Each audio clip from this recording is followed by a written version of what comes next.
The whole village had gathered to cast out the poor girl forever, and not one of them knew they were about to banish the chief's own lost daughter. They stood packed into the festival square in the failing afternoon light, hundreds of them, and their faces were hard. The chief stood on his platform with his staff raised, ready to pronounce the sentence. The rich merchant's daughter stood at the front in her fine cloth, her eyes glittering with a satisfaction she was only just managing to hide. And in the center of it all, alone, stood a thin young woman in a worn brown dress, an orphan basket weaver named Layla, accused of theft, blamed for every misfortune, and about to be driven out of the only home she had ever known before the sun went down. She had done nothing, she had stolen nothing, but she was poor, and she was alone. And in a village looking for someone to blame, the poor and the alone are always the easiest to condemn. Before sunset, the poor girl would lose everything she had left. But here is what no one in that square understood. Here is what the chief, raising his staff to banish her, did not know. Here is what her smiling accuser, so certain of her victory, could never have imagined. There was a mark on that poor girl's wrist, a small, faded birthmark, shaped like a crescent moon, that Layla had carried since the day she was born and had never once thought about. And there was one old woman at the very back of that crowd, an ancient midwife whose eyes had gone wide the instant she glimpsed it, who knew exactly what that mark meant. A woman who had seen it once before, 20 years ago, on the wrist of a newborn infant she had delivered with her own 2 hands. The chief's newborn daughter, the child who had vanished in a storm and been mourned as dead for 20 years. How does a lost princess end up accused of a crime in her own father's village? Who really made the child disappear? And who paid to keep the secret buried? And what will happen when an old woman pushes through that hostile crowd, points at a birthmark, and asks one simple question that no one can answer? Stay with me until the end of this one, because the moment that old midwife cries stop, the entire village is about to learn how terribly, how completely wrong they were. Before we continue, please like this video and subscribe so you never miss a story, and tell us in the comments, where are you watching from today? In the village of Idara, on the edge of the great savannah, there lived a young woman named Layla, and there was no one in all that village more alone than she. She was an orphan. She had been raised by a poor widow at the very edge of the village, a kind, quiet woman who had taken in a foundling child and loved her as her own, taught her to weave baskets to survive, and then, 3 years passed, died and left her alone in the world. Since that day Layla had lived by herself in the small mud house at the village's edge, weaving her baskets, selling them for a few coins in the market, and asking nothing of anyone. She was 19 years old, thin from a life of too little food, dressed in a plain brown dress, worn soft with age, and she was, though few in the village would ever have admitted it, extraordinarily kind. But the village of Idara did not see her kindness. The village of Idara saw only a poor, orphaned girl with no family and no name, and over the years they had decided something crueler about her than mere poverty. They had decided that she was cursed. It had started small, as these things do. A cow had sickened and died the same week. Layla passed by the herder's field. A child had fallen ill after Layla gave him a piece of bread. A trader's cart had overturned on the road where Layla often walked. None of it had anything to do with her misfortune. Visits every village, and children fall ill, and carts overturn. But people who are frightened need somewhere to put their fear, and a lonely orphan girl with no one to defend her is the easiest place in the world to put it. And so, year by year, a story had grown in the village of Idara that the orphan Layla brought bad luck wherever she went, that she was a bringer of misfortune, that the village's troubles followed in her footsteps. There was a bitter irony in it that no one in Idara could see, for Layla was, in truth, the kindest soul in the whole village. She was the one who left baskets of food, in secret, on the doorsteps of families who had even less than she did. She was the one who sat with the dying old man everyone else had forgotten, holding his hand through his last nights so he would not go alone. She was the one who rescued the herder's own lost goat from the ravine, and returned it without a word of thanks expected. She did these things quietly, wanting nothing, because her heart did not know how to do otherwise, and the village took all of it, and repaid it with fear, and called the gentlest girl among them a curse. That is the cruelest thing about a frightened crowd. It cannot tell the difference between the person who harms it and the person too poor to defend herself. They crossed to the other side of the road when they saw her coming. Mothers pulled their children close. Traders muttered charms under their breath. And Layla, who had done nothing, who wanted nothing but to be left in peace, to weave her baskets, bore it all in a silence that had long since stopped expecting anything else. She had learned the way the poor and the lonely always learn, that protesting only made it worse, that the more she insisted on her innocence, the guiltier the frightened eyes decided she must be. So she kept her head down and wove her baskets, and told herself that the widow who raised her had known the truth of her, and that this had to be enough, because it was all she had. Then came the year of the hard season, and everything grew worse. The rains had been poor. The harvest was thin. Cattle sickened, and a fever passed through the village, and the granaries did not fill the way they should have. And a frightened, hungry village went looking, as frightened villages always do, for someone to blame. It did not take them long to settle on the orphan girl at the edge of the village, the one they had already decided was cursed. The whispers grew into open talk. It is the girl. The misfortune follows her. Everyone knows it. And Layla felt the village turning against her like a slow tide, and she did not know how to stop it, because you cannot argue a frightened crowd out of a fear it has decided to keep. But it was one person, above all, who fanned those whispers into a fire. Her name was Bisi, and she was the daughter of the wealthiest merchant in Idara.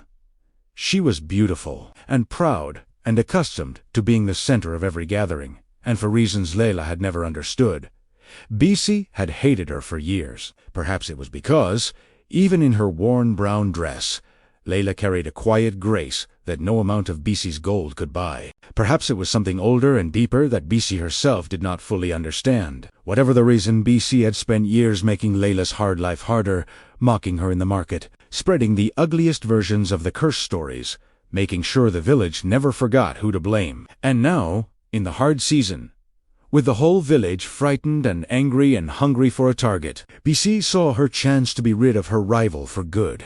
The occasion was the harvest festival, the one day when the whole village of Idara gathered together in the great square, before the chief himself, to give thanks for the year's harvest. Except this year there was little to give thanks for, and when the whole village was assembled, packed shoulder to shoulder in the square beneath the darkening sky, Bisi stepped forward and clutched at her throat, and cried out that a sacred charm, a precious family heirloom, blessed by her ancestors, that she wore always around her neck, had been stolen. And she knew, she said, exactly who had taken it. She pointed one trembling, accusing finger straight at Layla. "The cursed girl," Bisi cried, and her voice carried to every corner of the square. "She has always envied what she cannot have. First she brings misfortune on us all, and now she has stolen the sacred charm of my family.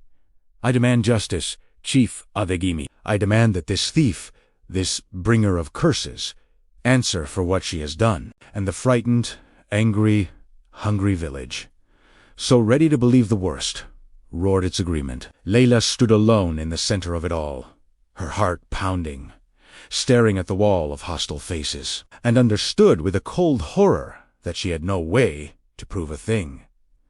She had not taken the charm, but she was poor, and she was alone, and she was already condemned in the hearts of everyone there. She had no idea, standing frozen in that square, that the answer to who she truly was had just walked in through the back of the crowd on 2 very old feet. Chief Adeyemi was not, in his heart, a cruel man, but he was an old and worried one, and the hard season had shaken him. He was the ruler of Idara, and he had ruled it for many years, and he had once been known for his fairness. But he was tired now, and frightened for his people, and beneath all of it he carried a private grief that had hollowed him out 2 decades before.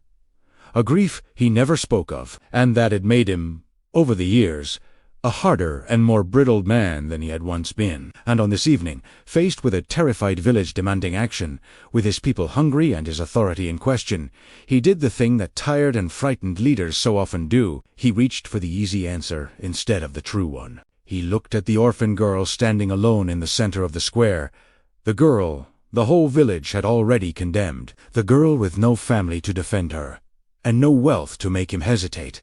And he did not order an investigation. He did not ask for proof. He did not question whether a wealthy merchant's daughter might have reasons of her own to accuse a rival. He simply saw a way to give his frightened people what they wanted, and to be rid of a problem that had troubled the village for years, all in a single stroke. "The village has spoken," Chief Adimi declared, and his voice was heavy and final. "For years, misfortune has followed this girl, and now she stands accused of theft by a respected family of Idara. I have heard enough." He raised his staff. "Layla, the orphan, you have shamed this village and brought a curse upon us. You are no longer welcome here. I command that you leave Idara forever, before nightfall this very day, and never return." A great sound went up from the crowd, part cheer, part cruel satisfaction, and at the front of it, Bisi allowed herself a small secret smile. It had worked. It had actually worked. Her rival was finished, cast out, disgraced, gone forever, and the sacred charm that Bisi had, of course, hidden in her own belongings, would quietly reappear in a day or two, and no one would ever be the wiser. She had won. Layla stood frozen for a moment, unable to believe it. And then she did the only thing she could. She fell to her knees before the chief's platform, and she begged. "Please, my chief," she cried, and her voice broke with desperation. "I have stolen nothing. I swear it on the grave of the woman who raised me. I have never in my life taken what was not mine. I know the village believes I am cursed, but a curse is not a crime, and I have committed no crime. I beg you send someone to search my house. Search everything I own. You will find no charm, because I did not take it. Only give me a chance to prove my innocence. Do not cast me out for something I did not do." But no one was listening. The chief had spoken, and the village wanted its scapegoat, and the truth had never been what any of them were after. The guards moved toward her, to see the sentence carried out. Layla rose slowly to her feet. Her tears had stopped now. There was no point in them. She looked around one last time at the village that had raised her and condemned her, gathered her thin dignity around her like a cloak, and turned to begin the long walk out of Idara forever, toward the darkening horizon and whatever waited beyond it. And as she turned to leave, an old voice suddenly cried out from the back of the crowd, "Stop!" The word cracked across the square like a whip, and every head turned toward it. It was not a loud voice, but it carried thin and cracked and ancient, ringing with such absolute urgency that even the chief froze with his staff half raised. And through the parting crowd, leaning heavily on a walking stick, came shuffling an old woman that most of the village barely recognized. Her name was Mama Saad, and she was the oldest woman in the village of Idara, so old that few could remember a time before her. For most of her long life, she had been the village midwife, the one who brought the children of Idara into the world, who had held 3 generations of the village's babies in her hands before age finally stole the strength from them. She lived quietly now at the edge of the village, half forgotten, and it had been years since most of them had thought about her at all. And now here she was, pushing through the crowd toward the condemned girl, her ancient face fixed with an expression of pure, trembling disbelief. "Mama Saad?" the chief said, lowering his staff in confusion. "What is the meaning of this? This is no business of yours. Old mother, the girl has been judged. Return to your home." But Mama Saad did not seem to hear him. She had eyes only for Layla. She shuffled closer and closer to the girl, peering up at her face in the fading light with an intensity that made Layla go very still. And then the old midwife's gaze dropped down Layla's arm to her wrist, and the old woman made a small, broken sound, and her walking stick nearly slipped from her grasp. "Child," Mama Saad whispered, "your wrist. Let me see your wrist." Confused, frightened, not understanding, Layla lifted her thin arm, and there, on the inside of her wrist, a place so familiar to her that she had long since stopped seeing it, was a small, faded birthmark, no bigger than a thumbnail, shaped unmistakably like a slender crescent moon. The old midwife stared at it, and she began, very quietly, to weep. For a moment the crowd did not understand, and their impatience curdled into mockery. "Sit down, old woman," someone jeered. "Your wits went years ago. A birthmark. She has lost her mind." Bisi seized on it at once, her voice sharp with alarm. "You see, the old fool is raving. Chief, Carry out your judgment. Do not let a senile midwife make a mockery of your word." And for a terrible moment it seemed the crowd would sweep the old woman aside, and the sentence would stand, and Layla would be driven out into the dark before the truth could ever be spoken. The guards hesitated, glancing at the chief. The moment balanced on a knife's edge. But Mama Saad drew herself up, and though her body was bent and ancient, something in her voice stopped them all, cold. "I have brought half this village into the world with these 2 hands," she said, and her cracked voice rang with an authority that silenced the jeer. "I held your children and your children's children. I have never once, in 80 years, spoken a word I did not know to be true. And I am telling you now on my life, on the ancestors, on every child I ever delivered, that what I am looking at cannot be a coincidence. So you will hear me out, all of you, before you send this girl into the night. You owe me that much." The square went quiet, and the old midwife turned back to Layla. "I would know that mark anywhere," Mama Saad breathed. "I have seen it only once before, in all my long life. 20 years ago, on the wrist of a newborn baby I delivered with these 2 hands." She looked up into Layla's bewildered face, and her ancient eyes were streaming. "Tell me, child, and tell me true. That bracelet on your other wrist, the little carved one. Where did you get it? Who gave it to you?" Layla looked down at the small, worn wooden bracelet she wore on her other wrist, a thing she had owned for as long as she could remember, so much a part of her that she rarely thought about it either. I have always had it," she stammered. "Since I was a baby, the widow who raised me told me. She said it was the one thing that came with me when I was left at her door. I have worn it my whole life. I don't understand. What is happening? What does my birthmark have to do with anything?" Mama Saad turned then, slowly, to face the chief, and when she spoke, her cracked old voice carried to every silent corner of the square. "My chief," she said, "before you cast this girl out into the night, there is something you must hear. Something I have carried in silence for 20 years, because I never dreamed I would live to see the day it mattered. You are old enough to remember," Mama Saad began, turning to address the whole hushed square, "the year of the great storm. 20 years ago, the night the rains came down like the end of the world, and the river burst its banks, and half the village was washed away in the dark. A murmur moved through the crowd. Everyone above a certain age remembered that terrible night. And Chief Ademi, the chief, had gone very still and very pale. It was the one wound in his long life that had never healed. He had been a different man before that night. Warmer, quicker to laugh, softer in his judgments. He had married a woman he loved beyond all reason, and when she gave him a daughter, the whole village had celebrated for 3 days, and Ademi had held a tiny infant in his great hands and wept with a joy he had not known a man could feel. And then the storm had come and taken the child, and within the year the grief had taken his wife as well. Something in him had closed after that, like a door shutting against a cold wind, and it had never truly opened again. He had ruled fairly enough in the years since, but the warmth had gone out of him, and he had become a man who reached too quickly for the hard answer, because a man who has lost everything soft in his life stops trusting softness. The village had watched it happen and never understood it. Only now, as the old midwife spoke, did the oldest among them remember why their chief had become the brittle man he was. "You remember it, my chief," the old midwife said gently, turning to him. "Better than anyone, because that was the night you lost your daughter."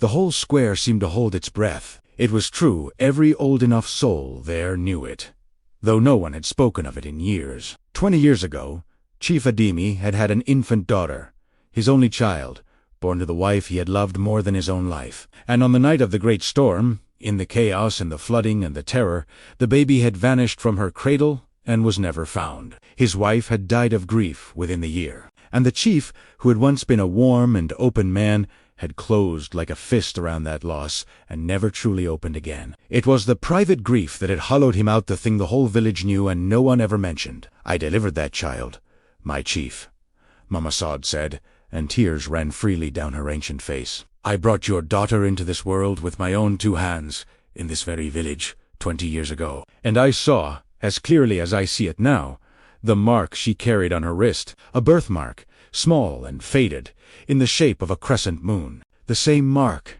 my chief, that I have carried in the eye of my memory for 20 years. The same mark that is, this very moment, on the wrist of the girl you have just condemned to banishment. A gasp tore through the crowd. The chief staggered as though struck. And that is not all, Mama Sad went on, her voice gaining strength. On the night your daughter was born, before the storm ever came, I placed upon her tiny wrist a small carved bracelet, a birthing charm, in the old way, carved with the pattern of our village to bless the newborn child and keep her safe. It was the custom then. I did it for every child I delivered. I placed it on your daughter's wrist with these hands. She pointed one trembling finger at the worn wooden bracelet on Layla's arm.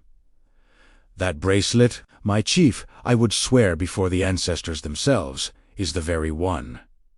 The silence in the square was absolute, now. Every eye moved from the weeping old midwife, to the crescent birthmark on Layla's wrist, to the carved bracelet beside it, to the stunned and ashen face of the chief. The birthmark alone, Mama Sad said quietly, a doubter might call a coincidence. The bracelet alone, a doubter might call a common thing. But the birthmark and the bracelet together, on the same girl, of the same age, in this very village. My chief, there is no coincidence great enough in all the world to explain that. This girl was born in Idara 20 years ago, marked with the crescent moon, wearing the birthing charm I tied with my own hands. Her voice dropped to a whisper that somehow filled the entire square. The child you lost in the storm did not die. My chief, she is standing before you. You were about to banish your own daughter. And Chief Aderimi looked at the thin, bewildered orphan girl he had just condemned, really looked at her for the first time, and in her frightened face he saw, suddenly and unmistakably, the face of the wife he had lost. Looking back at him, across 20 years of grief, he began, silently, to weep. Let it hang there, just for a moment. A whole village, frozen. A rich girl at the front, her cruel victory turning to ash in her mouth. A chief who, 1 minute ago, raised his staff to banish a curse, and now stands staring at his own dead daughter. Alive, breathing, marked with the crescent moon he last saw 20 years ago on a newborn's wrist. And in the middle of it all, a poor orphan in a worn brown dress, who came to this square to be cast out forever, and who has just heard an old woman say the 6 impossible words that will change her life. You are about to banish your own daughter. Look at Layla's face right now.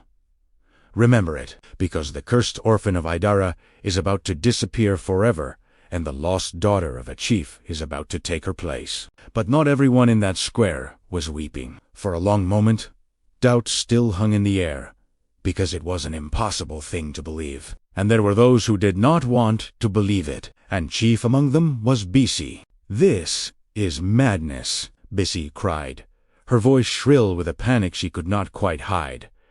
The ravings of a senile old woman. A birthmark, a bracelet, these prove nothing. Any beggar could have a mark on her wrist. You would overturn a judgment. You would call this cursed thief your daughter, on the word of a midwife who has half lost her mind. Where is the true proof? And for a moment, the doubt swelled again in the frightened crowd. But it was then, from the very edge of the square, that a new voice spoke, quavering, hesitant, heavy with 20 years of buried guilt. She is not lying, the voice said. The old midwife speaks the truth. I know, because I am the one who has hidden it all these years. Every head turned. An old man was making his way slowly forward through the crowd. A stooped, gray-haired servant named Yanjama, who had served in the households of the wealthy for his whole long life, and who now stood trembling before them, all with the look of a man finally setting down a weight too heavy to carry another step. Dianjama the chief said, "What are you saying?" The old servant could not meet his eyes. "On the night of the great storm, 20 years ago," he said, his voice shaking, "I did a terrible thing, and I have carried the shame of it every day since." He drew a ragged breath. "The baby, your daughter, my chief did not simply vanish in the flood. In the chaos of that night, when the whole village was drowning and screaming in the dark, someone took her from her cradle. And that someone paid me, well, to say nothing, to let it be believed that the child had been washed away and drowned. to help bury the truth. A terrible stillness gripped the crowd. The child did not die, Danjama went on, the words pouring out of him now like water through a broken dam. She was carried out of the village that night and left at the door of a poor widow who lived alone, a woman who had always longed for a child and who asked no questions when one appeared on her doorstep in a storm. That widow raised her. That widow named her Layla. And I said nothing for 20 years. I said nothing because I had been paid to stay silent, and because I was a coward, and because the man who paid me was powerful and I was afraid. He finally lifted his eyes, and they were full of tears. But I am an old man now, my chief, and I will not carry this lie into my grave. That girl is your daughter. I have known it, in my heart, for 20 years. Who? The chief said, and his voice was terrible now. Who paid you, Denjima? Who took my child? The old servant's gaze moved, slowly, across the square, and came to rest on Bisi. Her father, he said quietly. The old merchant. Bisi's father. He is dead now, and cannot answer for it. But it was he who took your daughter, my chief, he who feared that a chief's true heir would one day stand above his own family, who wanted his own daughter to rise in the village without a rival in her path. It was he who paid me to bury the truth, and it was his daughter who has spent her whole life making sure the girl she surely suspected was that lost heir would stay poor and scorned and cursed and beneath her, until today, when she tried to have her cast out forever. Every eye in the square turned to Bisi, and her face caught, exposed, stripped of all its beauty in an instant, told the whole village that every word was true. For a moment, the square was utterly silent, and then the mood of the crowd, that same crowd that had roared for Layla's banishment not an hour before, began to turn. The way a river turns when the flood breaks through. They looked at the poor orphan they had condemned, and then at the weeping old servant, and then at the merchant's daughter whose family had built its whole glittering life upon a stolen child and a buried crime. And a low, dangerous murmur of anger began to move through them. Some of them remembered, with a fresh stab of shame, every cruelty they had shown Layla over the years, every crossed road, every muttered charm, every time they had let Busy's poison become their own. They had been used. They had been lied to for 20 years, and the truth of it was breaking over them all at once, terrible and undeniable, in the fading light of the festival square. Danjima, the chief said at last, his voice hoarse with grief and fury held in check. You will tell me everything, every name, every coin, but not now. He turned from the trembling old servant. Now there is only one thing in this world that matters to me. For a long moment, no one moved, and then Chief Ademi came down from his platform. He walked across the square, past his guards, past the astonished crowd, past the exposed and shrinking Bisi, and he came to stand before the thin orphan girl in the worn brown dress whom he had, only minutes before, condemned to banishment. And there, in front of his entire village, the chief of Idara lowered himself down onto his knees before her. A gasp swept the crowd. A chief kneels to no one. My daughter, Chief Ademi said, and his voice broke on the word. Can you ever forgive me? I looked you, and I saw a curse. I saw a thief. I saw everything the frightened and the cruel told me to see, and I never once saw the truth, that I was looking at my own child, the daughter I mourned for 20 years, come back to me at last. I was about to cast you out into the night. Forgive me. Forgive a foolish old man who was too blind and too afraid to know his own blood when she knelt weeping before him. Layla stood trembling, her whole world turned upside down in the space of a few minutes. Only that morning she had been a cursed orphan with nothing. Now an old woman said she was a chief's lost daughter, and a chief knelt weeping at her feet, and the village that had condemned her stood staring in shame. It was too much to take in, but she looked down at the weeping old man kneeling before her. This man, who was, impossibly, her father, and her gentle heart, which a lifetime of cruelty had never managed to harden, did the only thing it knew how to do. She reached down, and she took his hands, and she gently raised him back to her feet. I do not know how to be a chief's daughter, she said softly, her own tears falling now. This morning I was an orphan with a mud house and a few baskets. I do not know what any of this means, or how to feel it, but I know what it is to be cast out, and I would not do it to my own father, whatever he has done. Rise, please. I have no wish to see you on your knees." And the whole village watched, in a silence thick with shame, as the girl they had condemned an hour before lifted their weeping chief back to his feet with more grace and mercy than any of them had shown her in 19 years.